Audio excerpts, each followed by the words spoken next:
Hello दोस्तों। तो जैसे कि हम सब सीटेट पेपर 2 एसएसटी के लिए 6 से 8 तक के एनसीईआरटी को पढ़ रहे हैं। तो हम सब का क्लास 7 का जो 7वां चैप्टर है हिस्ट्री का, उसको हम सब पढ़ रहे थे। तो देखिए, इस पेज ये 2-3 पेज पढ़कर और इस पेज से संबंधित जितना भी प्रश्न था, हम सब इन प्रश्नों को कर लिए थे। तो आज हम सब देखिए यहाँ से हम सब करीब 1-2 पेज और पढ़े थे ना। तो देखिए, जैसे हम थोड़ा आप सबको जोड़ने का प्रयास कर रहे हैं नए पेज से। तो देखिए, जैसे कि हम सब पढ़े थे कथक के बारे में, जो कथक है ना, कथक जैसे देखिए कथक है वो, ये कथक जो था वो शास्त्रीय नृत्य में इसको मान्यता कैसे मिली और ये बताया गया इसमें पूरा, यहाँ पर हम सब पढ़े थे। इसके बाद देखिए, यहाँ पर हम सब पढ़े थे कि भरतनाट्यम कहाँ का लोक नृत्य है। कथकली केरल का है, उड़ीसी उड़ीसा का है, कुचिपुड़ी आंध्र प्रदेश का है, मणिपुरी मणिपुर का है। इसके बारे में देखिए, यहाँ पर आपको चित्र बताए थे, ये कथकली कहाँ का है। देखिए एक दरबारी चित्र बनाया गया है। इसके बाद देखिए, हम सब पढ़े थे कि कथकली कथकली और कथक बताए थे कि जो कथकली है ये केरल का है, और ये जो कथक है ये कथक कहाँ का था, तो उत्तर भारत का था। इसको हम सब आप सबको बताए थे कि इसको ध्यान से, क्योंकि इसमें थोड़ा सा ही अंतर है, बहुत लोग इसको ही मान लेते हैं। जैसे कथक बोले तो कथक ही को ही केरल का मान लेते हैं। तो याद रखना, कथक कथक कहाँ का है, उत्तर भारत का है, और कथकली केरल का है। ये सब बातें हम सब इसके पहले वाले क्लास में देखे थे। इसके बाद हम सब देखे थे कि ये जो संस्कृत ना, संस्कृत का ऋणी कौन सा है, तो मलयालम था। जो मलयालम था वह संस्कृत का ऋणी था।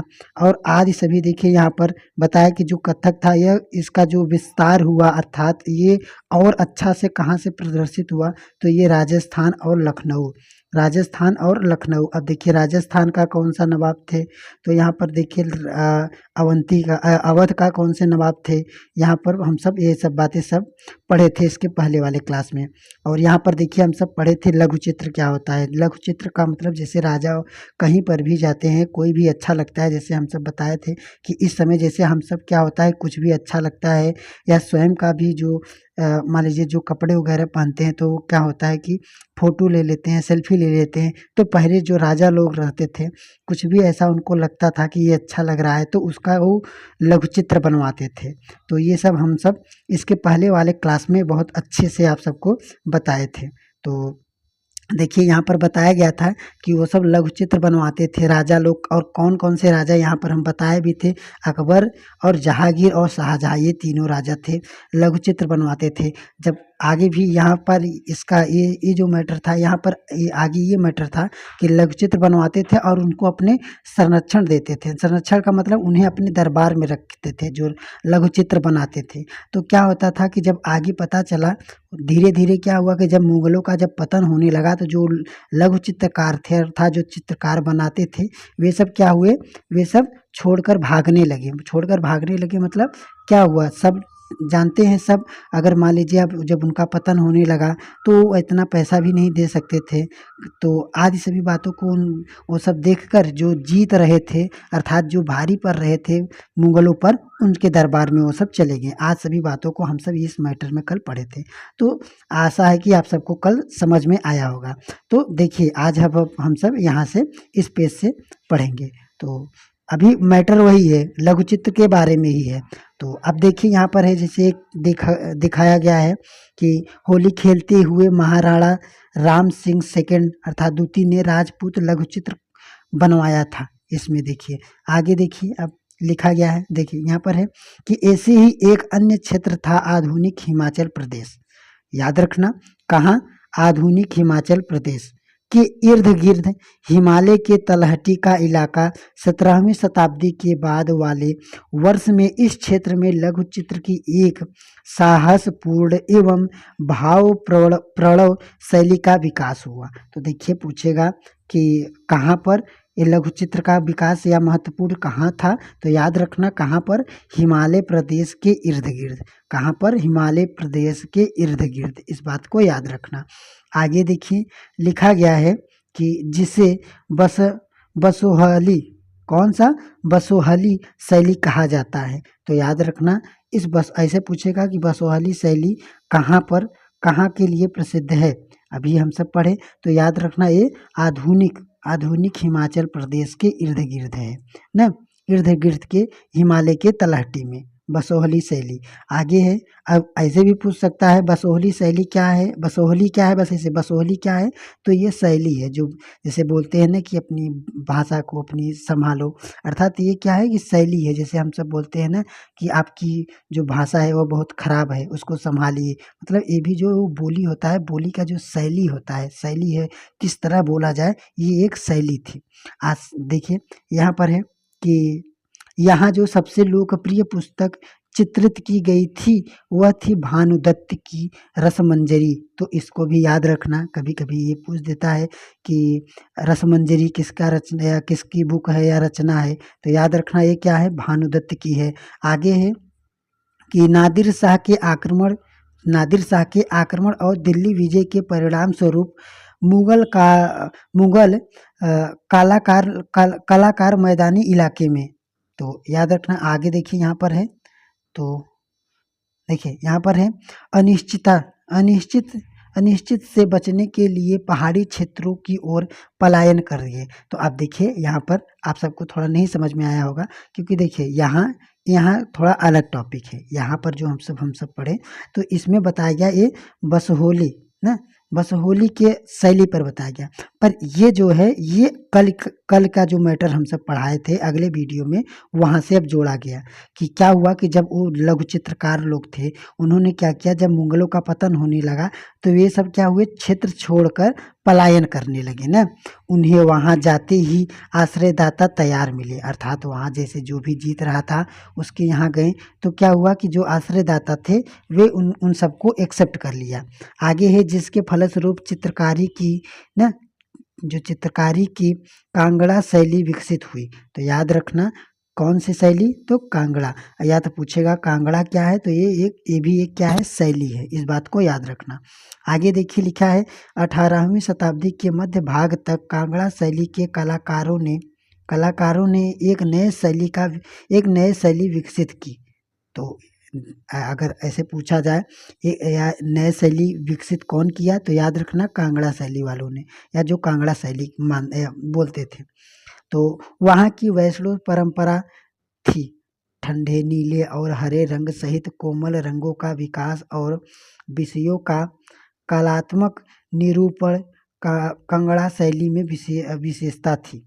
आगे देखिए लिखा गया, स्मरण रहे कि साधारण स्त्री पुरुष भी बर्तनों, दीवारों, कपड़ों, फर्श आदि पर अपनी कलाकृतियाँ चित्रित करते थे।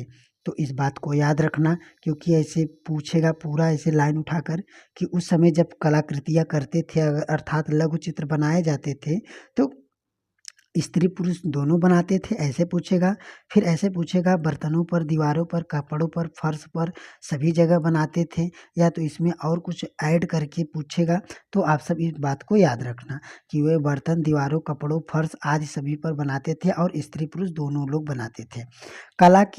कला के इन नमूनों में से कुछ ही बच पाते हैं। इनके विपरीत लघु चित्र राजमहलों में सावधानी पूर्वक रखे जाते थे। जो लघु चित्र रहते थे वह राजमहलों में सावधानी पूर्वक रखे जाते थे, जिससे वे सदियों तक सुरक्षित रहें। अब अगला देखिए बंगाल ना। अब बंगाल के बारे में देखिए, वहाँ का जो था हम सब पढ़े थे बंगाल का बंगाली, ऐसे हम सब यहाँ पर अभी पढ़े थे। देखिए ये इसमें देखिए यहाँ पर है ना, बंगाल का बंगाली होता है, जैसे बोलते हैं ना कि बंगाली भाषा बोलता है। तो अब यहाँ पर देखिए लिखा गया है कि एक क्षेत्रीय भाषा का विकास, जैसे कि हमने आरंभ में देखा था कि हम अक्सर क्षेत्रों के नाम वहाँ के निवासियों द्वारा बोली जाने वाली भाषा के अनुसार निर्धारित करते हैं अर्थात जानते हैं।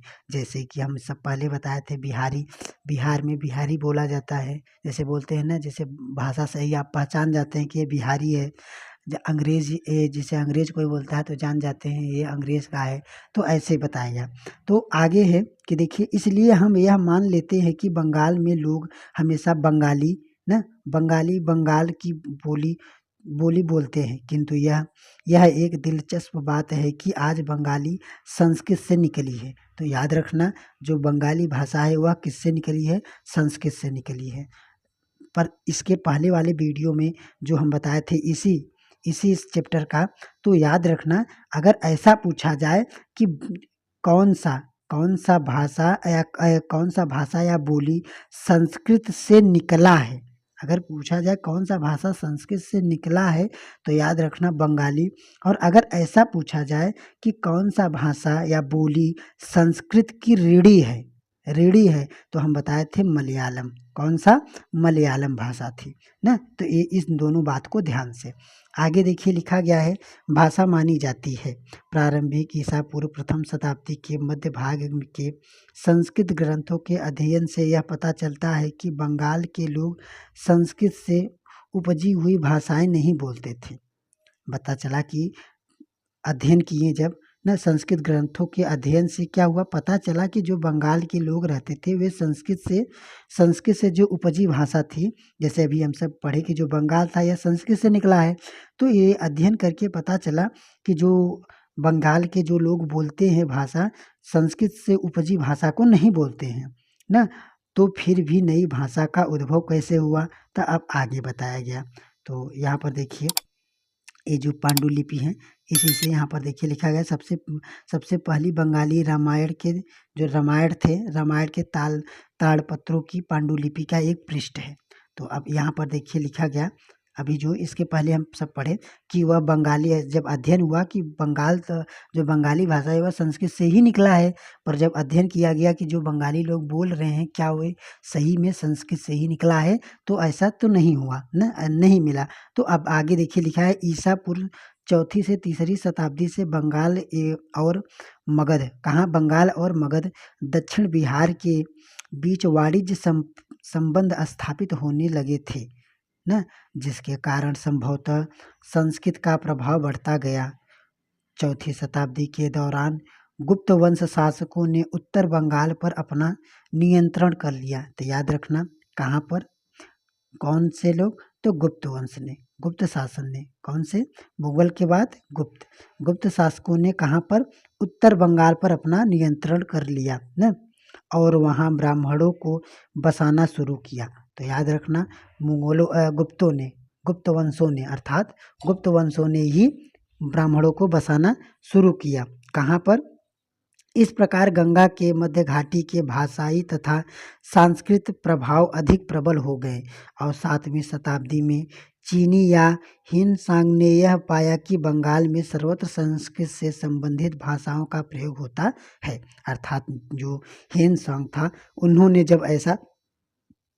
जब ऐसा देखा ना वहाँ पर, तो उन्होंने पाया कि हाँ, जो संस्कृत से संबंधित है या जो बंगाल में बोली जाती है वह संस्कृत से ही संबंधित है।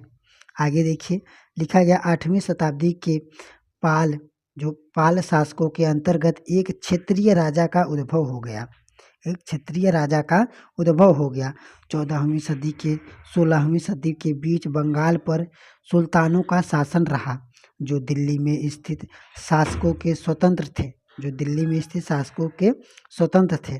1586 में जब अकबर ने इस प्रदेश बंगाल को जीत लिया, किसने? अकबर ने। कब? 1986 में। इस बात को याद रखना, जब 1986 में अकबर ने इस प्रदेश अर्थात बांग्ला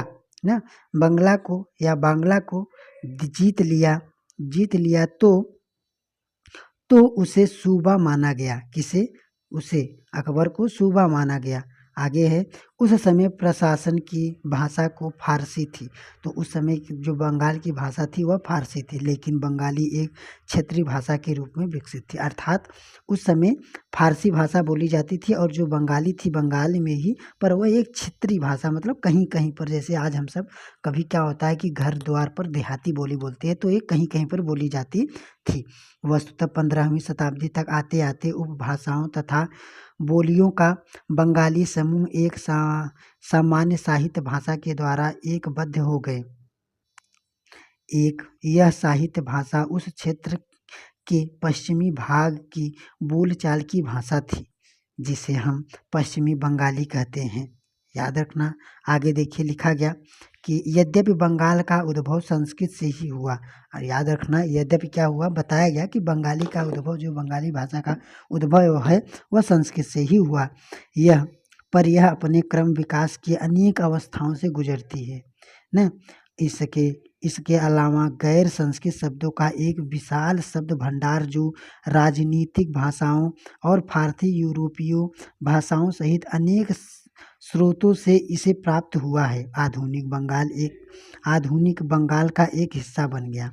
आगे देखिए लिखा गया है कि जो बंगाली हैं के प्रारंभिक साहित्य को 2 श्रेणियों में बांटा गया है। तो जो बंगाली के प्रारंभिक साहित्य है उसको 2 श्रेणियों में बांटा गया है। पहला देखिए, एक श्रेणी संस्कृत की ऋणी है और दूसरी उससे स्वतंत्र है। तो अब देखिए यहाँ पर स्पष्ट बताया गया कि जो बंगाल, जैसे बंगाली जो भाषा है, बंगाली है या बंगाली का जो साहित्य है न, बताया गया कि जो बंगाली है बोली या भाषा है वह संस्कृत से निकली है। तो यहाँ पर बताया गया कि जो साहित्य है उसके 2 श्रेणी है न। तो अब एक श्रेणी जो है जो प्रथम श्रेणी तो संस्कृत की ऋणी है,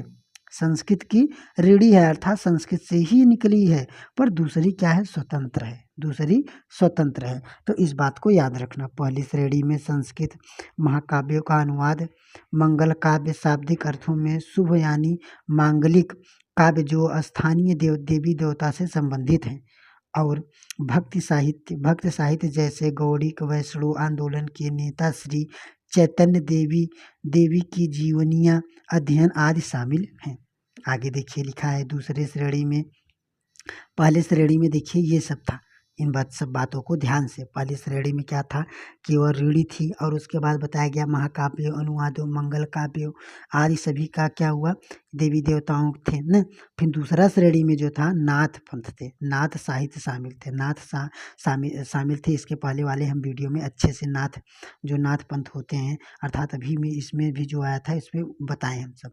जैसे मैनामती गोपीचंद ने गीत धर्म ठाकुर की पूजा से संबंधित कहानियाँ, परिकथाएं, लोक कथाएं और गाथा गीत लिखे हैं। अब देखिए, अब प्रश्न आ गया हम सबका, अगर आप ठीक से सुने होंगे कल वाला भी 3 पेज और आज का 2 पेज, तो इस प्रश्न को अच्छे से करेंगे, और अगर नहीं सुने हैं तो जाइए पहले वाले वीडियो में अच्छे से उसको देखिए, फिर यहाँ पर आइए। तो देखिए लिखा गया है कि कथक से संबंधित नीचे दिए गए कथनों पर विचार कीजिए। कथक मूल रूप से उत्तर भारत, कहाँ पर, उत्तर भारत के मंदिरों में कहानियाँ सुनाने वाली एक जाति थी। तो ये बात सही है, जो ये कथक था, ये कहानियाँ, कथक का अर्थ भी होता है कथा, ये अगले वाले वीडियो में हम सब बताए थे ना। आगे है, तो ये बात सही है कि जो कथक था वह कहानियाँ सुनाने वाले एक जाति थे। जो कथाकार अपने हाव भाव तथा संगीत से अपने कथावाचक को अलंकृत करते थे, तो ये बात भी सही है। तीसरा है, इसके अंतर्गत सीताराम और पौराणिक आख्यान न लोक नाट्य के रूप में प्रस्तुत होते थे, तो ये बात गलत है, जैसे कि हम सब बताए थे, ये बात गलत है। इसमें सीताराम नहीं थे, इसमें जैन थे ना।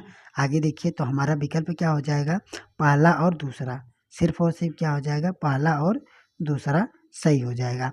अगला देखिए लिखा है, कौन सी नृत्य शैली मुख्य रूप से उत्तर भारत की भूभाग में थी। याद रखना, उत्तर भारत की अभी हम सब बताएं कौन थी। तो देखिए यहाँ पर कथकली भी दी है और कथक भी दी है। तो याद रखना, कथकली थी ये केरल की थी, ये केरल की थी कथकली, और ये कथक क्या था, उत्तर भारत का था। इस बात को याद रखना। कुचिपुड़ी आंध्र प्रदेश का, भारतनाट्यम तमिलनाडु। आगे देखिए, जो कथक था मुख्य रूप से किन परंपराओं अर्थात घरानों के रूप में मुख्य रूप से फूला फला, अर्थात जैसे कि अभी हम सब बताए कहाँ से कथक को प्रोत्साहन मिला और आगे बढ़ने का। तो याद रखना कहाँ से, तो हम सब देखिए, तो एक जयपुर था और क्या था, जयपुर था और लखनऊ था, जयपुर और लखनऊ। तो हमारा पहला और चौथा, तो हमारा हो जाएगा पहला और चौथा। आगे देखिए लिखा है कि लघु चित्रकला के संदर्भ में नीचे दिए गए कथनों पर विचार कीजिए। लघु चित्र छोटे आकार के चित्र हैं, जैसे कि अभी हम सब जान सकते हैं, नाम से ही स्पष्ट है, जिन्हें आमतौर पर जल रंग के कपड़े या कागज पर चित्रित किया जाता था। तो ये बात सही है। दूसरा है सर्वाधिक सुंदर प्राचीन लघु चित्र पूर्वी, कहाँ पर, पूर्वी भारत में पाए जा गए, और जो बौद्ध ग्रंथों का सचित्र बनाने के लिए किया गया था। तो ये देखिए हम बताए थे वहीं पर भी कि ये बौद्ध नहीं, यहाँ पर जैन थे। कौन थे? तो यहाँ पर जैन ग्रंथों के सचित्र बनाने के लिए किया गया था। अर्थात हमारा पहला गलत और सिर्फ दूसरा गलत और हमारा सिर्फ और सिर्फ क्या है, पहला सही है। अब अगला देखिए, लिखा है कि मुगल कालीन चित्रकला के संबंध में नीचे दिए गए कथनों में से कौन सा कथन सत्य है। अकबर जहांगीर शाहजहां ने कुशल चित्रकारों का संरक्षण प्रदान किया, ये बात सही है, जो प्राथमिक रूप से इतिहास और काव्यों की पांडुलिपियां चित्रित करते थे। तो ये बात सही है। दूसरा है पांडुलिपि में दरबार के दृश्य, लड़ाई और शिकार के दृश्य, सामाजिक जीवन के पहलू चित्रित किए जाते थे। तो ये बात भी सही है। अर्थात हम सबका ए और बी दोनों सही है। आगे है चित्रकला की कांगड़ा शैली किससे संबंधित थी। तो याद रखना, अभी हम सब पढ़े कि जो चित्रकला की कांगड़ा शैली थी वह कहाँ से संबंधित थी, तो पहाड़ी लघु चित्र से। कहाँ पर? पहाड़ी लघु चित्र से, जो हिमालय प्रदेश के इर्द गिर्द थे, वहाँ पर हम सब अभी पढ़े। आगे देखिए, लिखा गया है मुगल साम्राज्य के पतन के साथ चित्रकला के क्षेत्र में क्या प्रभाव पड़े। जो जब मुगल काल का जब पतन होने लगा तो चित्रकला के क्षेत्रों में क्या प्रभाव पड़े। तो देखिए लिखा गया है कि मुगलों के कलात्मक रुचि ने दक्षिण के क्षेत्रीय दरबार और राजस्थान के राज दरबारों को प्रभावित किया। तो ये बात सही है। आगे देखिए लिखा गया, क्योंकि राजस्थान से ही बढ़ा था। तो आगे है कि मुगल चित्रकला के प्रभाव के कारण दक्षिण भारत एवं राजस्थान के क्षेत्रीय राज्यों ने चित्रकला की अपनी विशेषताओं को खो दिया। तो ये बात गलत है। दूसरा हमारा गलत है, अर्थात पहला सही है। आगे देखिए लिखा गया चित्रकला की बसोहली शैली का विकास किस जगह से हुआ। तो हम सब अभी जस्ट पढ़े कि जो बसोहली शैली थी, बसोहली शैली कहाँ से हुआ, उनका विकास कहाँ से हुआ। तो हम सब पढ़े थे कहाँ से, हिमाचल प्रदेश से। हिमाचल प्रदेश के हिमालय के इर्द गिर्द। आगे देखिए, चित्रकला की कांगड़ा शैली संदर्भ में नीचे दिए गए कथनों में से कौन से कथन सही है न सत्य है। तो 8वीं सदी के मध्य तक कांगड़ा के कलाकार ने एक नई शैली विकसित की तथा उनकी प्रेरणा के स्रोत वहाँ से वैष्णव परंपरा निकली। तो ये बात सही है। कांगड़ा शैली के विशेष ठंडे नीले हरे रंग सहित कोमल रंगों का इस्तेमाल किया जाता था। ये बात गलत है, हमारा सिर्फ पहला सही है। आगे देखिए, बंगाली भाषा का उद्भव किस भाषा से हुआ। तो संस्कृत भाषा से हुआ, जैसे कि अभी हम सब पढ़े। दूसरा है आधुनिक बंगाली भाषा का विकास किन भाषाओं के योगदान रहा। तो इस समय का जो भाषा है, तो बंगाली भाषा तो देखिए पहले फारसी भी था वहाँ का, अब संस्कृत भी है, जनजाति भाषा भी है और यूरोपीय भाषा, अर्थात उपयुक्त सभी भाषाओं से हुआ। आगे देखिए लिखा गया है मंगल काव्य किस क्षेत्र से संबंधित साहित्य था। तो अभी हम सब क्या पढ़े, जो मंगल काव्य था वह मंगल काव्य कहाँ का था।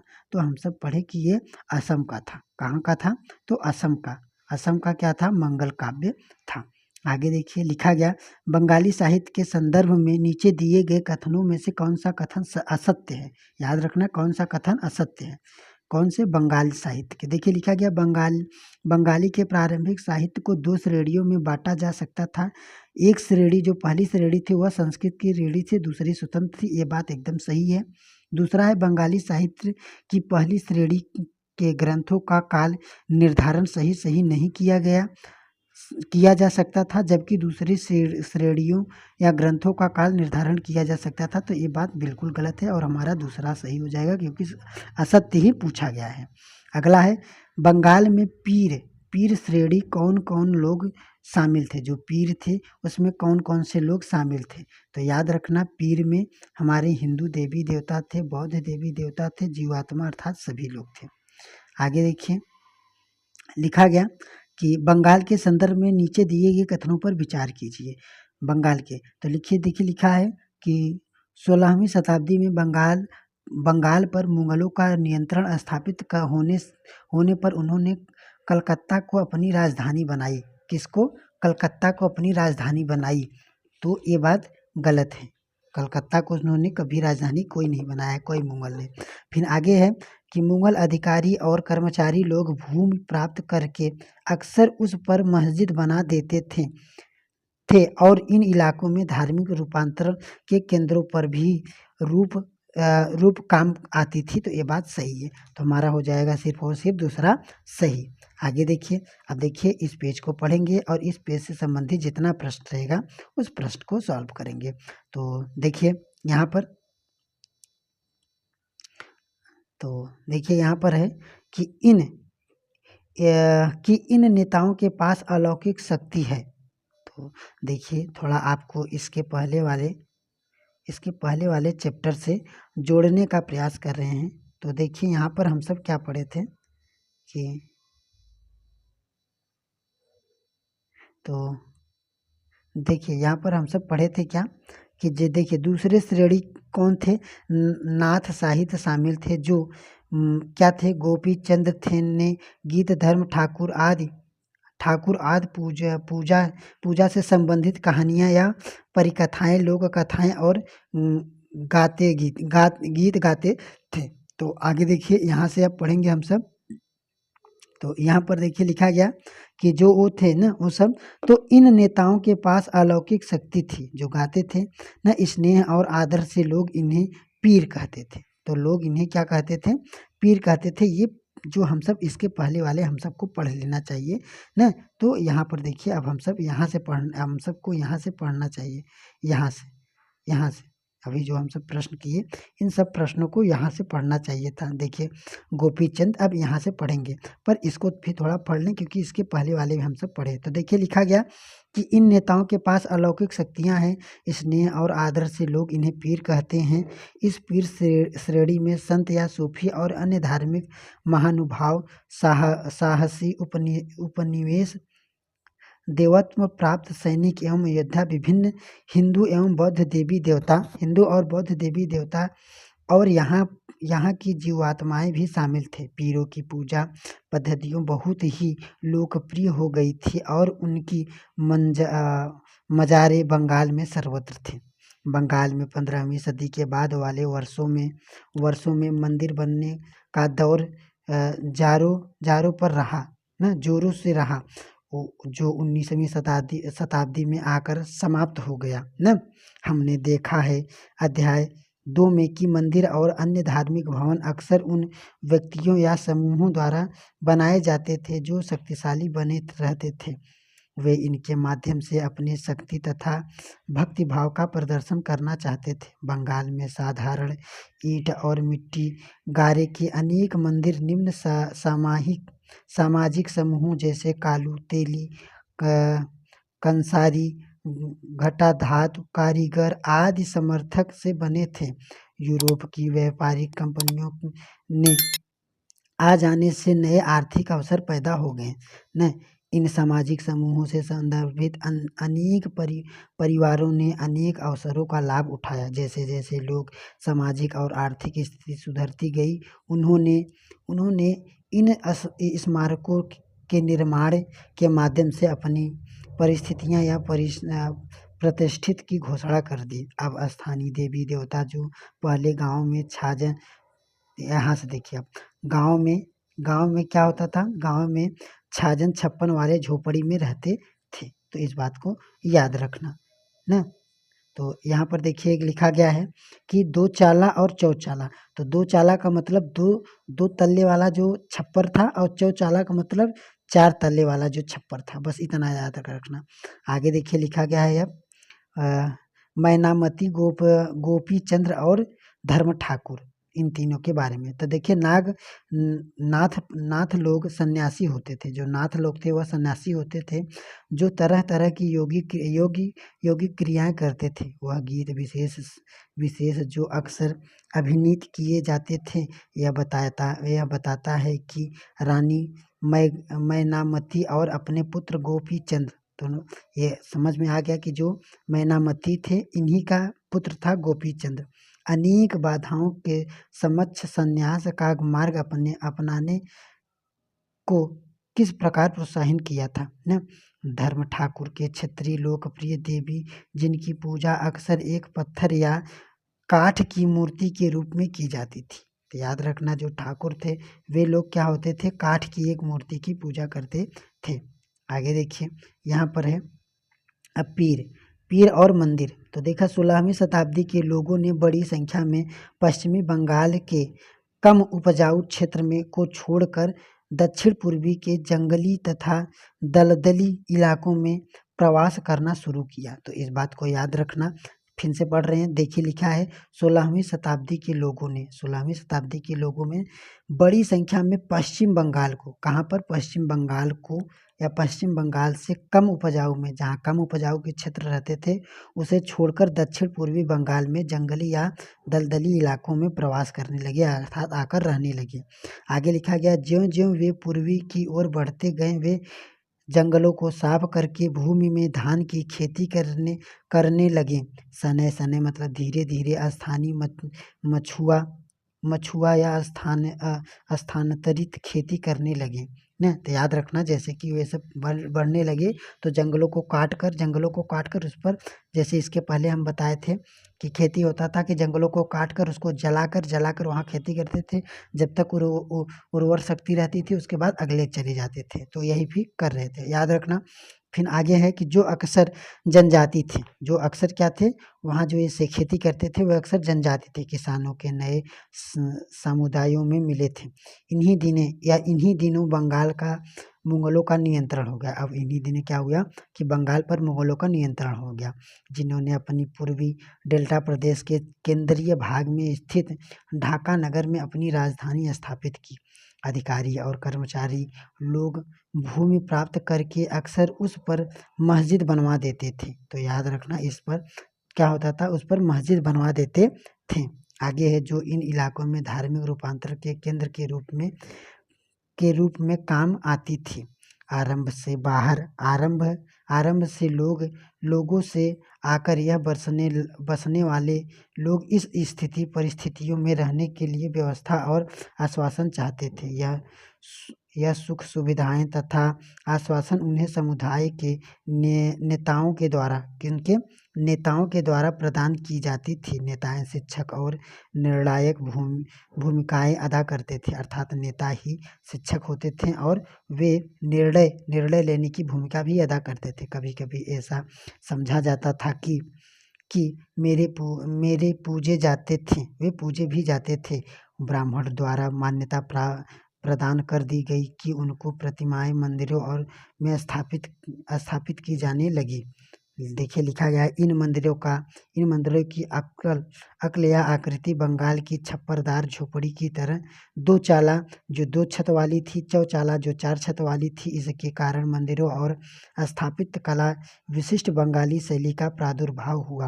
अपेक्षाकृत अधिक जटिल चौचाला यानी 4 छतों वाली ढाले में 4 त्रिकोण छतें वाली दीवारों पर रखी जाती थी, जो ऊपर तिर्यक रेखा, कौन सा, तिर्यक रेखा या एक बिंदु तक जाती थी। मंदिर आमतौर पर एक वर्गानुकूल क्या था, वर्गानुकूल चबूतरे पर बनाई जाते थे। उनके भीतरी भाग में कोई सजावट नहीं थी। याद रखना, उनके भीतरी भाग में कोई सजावट नहीं थी, लेकिन अनेक मंदिरों की बाहरी दीवार चित्रकारी थी। अंदर नहीं था पर बाहर में चित्रकारी की जाती थी। सजावटी टाइल्सों तथा मिट्टी की पट्टियों से सजी होती थी। कुछ मंदिरों में, विशेष रूप से पश्चिमी बंगाल और बांकुरा जिले में विष्णुपुरी के मंदिर में ऐसी सजावट अत्यंत उत्कृष्ट कोटि की थी। तो आगे देखिए, यहाँ पर लिखा गया मछली भोजन के रूप में। आगे देखिए लिखा गया है, परंपरागत भोजन संबंधित आदतें आम तौर पर स्थानीय रूप में उपलब्ध खाद्य पदार्थों पर निर्भर थी। बंगाल एक एक नदी मैदानी है, जो बंगाल है वह नदी के मैदान में है, जहाँ मछली और धान की उपज बहुत होती है। बंगाल में क्या होती है, मछली और धान की उपज बहुत होती है, इसलिए वह स्वाभाविक है कि इसलिए यहाँ वहाँ क्या है, स्वाभाविक है कि इन दोनों वस्तुओं को गरीब बंगाली की भोजन माना जाता है, अर्थात जो गरीब बंगाली है उनका भोजन माना जाता है ना। यह सूची में रखा गया है, प्रमुख स्थान प्राप्त होता है अर्थात रखा गया है। मछली पकड़ना वहाँ का प्रमुख धंधा रहा और बंगाली साहित्य में मछली का स्थान स्थान पर उल्लेखित भी मिलता है। जो बंगाल के साहित्य हैं तो वहाँ साहित्य में मछलियों का स्थान स्थान पर उल्लेखित है, अर्थात बताया गया है। इससे ज़्यादा और क्या होगा कि मंदिरों और बौद्ध विहारों की दीवारों पर भी मिट्टी की पट्टियाँ लगी थी, उनमें मछलियों को साफ साफ करते हुए और टोकरियों भर कर बाजार में लाते हुए दर्शाया गया है, जैसे कि यहाँ पर आप देख सकते हैं ना। आगे है कि ब्राह्मणों को शामिल भोजन करने की अनुमति थी, अर्थात ब्राह्मण लोग जो होते थे वो सब, बंगाल के जो लोग होते थे वो सब बताया गया कि वह सब अनुमति थी कि वह सब मछली खा सकते थे, क्योंकि वह अस्थाई भोजन था। लेकिन स्थानीय आहार में मछली की लोकप्रियता को देखते हुए ब्राह्मणों धर्म के विशेषज्ञों ने बंगाली ब्राह्मणों के लिए इसे निषेध में ढील दिया, अर्थात खाने के लिए मंजूरी दे दी न। बृहधर्म पुराण जो बंगालों में रचित 13वीं शताब्दी का संस्कृत ग्रंथ है ने स्थानीय ब्राह्मणों को कुछ खास किस्म की मछली खाने के लिए दे दी गई। तो देखिए यहाँ पर लघु चित्र था, देखिए यहाँ पर लघु चित्र था, यहाँ पर लघु चित्र के बारे में हम सब पढ़ें। केरल कहाँ का था, केरल था, लीला तिलकम था, बंगाल काव्य था, ये सब आज सब हम बातों को हम सब देखें। अब अगर यहाँ पर देखिए प्रश्न है, दो चाला और चौचाला स्थापित कला शैली का संबंध किस क्षेत्र से था, तो अभी हम सब जस्ट पढ़े कि ये कहाँ का था, बंगाल से था न। दो चाला और चौचाला। नीचे दिए गए कथनों एवं कारणों पर विचार कीजिए। बंगाल में स्थानीय देवी देवता को पहले गांव में छान छप्पर वाली झुपड़ियों में पूजे जाते थे और 18वीं 19वीं सदी में उन्हें प्रतिमाएं और स्थापित करने जाने लगे, ये बात सही है ना। आगे है, देखिए आगे है कि 18 और 19वीं सदी में बंगाल के गांवों में स्थानीय लोग ने मंदिर बनवाने की शैली सीख ली बनवाने की, कहाँ पर, बनाने की शैली सीख ली, तो ये बात भी सही है और हमारा क्या हो जाएगा, कथन और कारक दोनों सही है। आगे है कि नीचे दिए गए कथनों में से कौन सा कथन सत्य है। मछली एवं चावल को गरीबी बंगालियों का भोजन सूची में प्रमुख स्थान था, तो ये बात भी सही है। दूसरा है बंगाली साहित्य एवं स्थापत्य में मछली का कहीं भी उल्लेख नहीं, ये बात गलत है, अभी हम सब देखें कि उसका उल्लेख है। दूसरा है बंगाली ब्राह्मणों को मछली को भोजन में शामिल करने की अनुमति नहीं थी, तो थी, तो हमारा हो जाएगा सिर्फ पहला सही है। आगे देखिए दोस्तों, अब हम सबका समाप्त हो गया। आशा है कि आप सबको अच्छे से समझ में आया होगा। अगर अच्छे से समझ में आया होगा तो चैनल को सब्सक्राइब कीजिए और इस PDF को ऐसे ही पाने के लिए टेलीग्राम से जुड़िए और वहाँ से आप स्वाध्याय अध्ययन भी कर सकते हैं।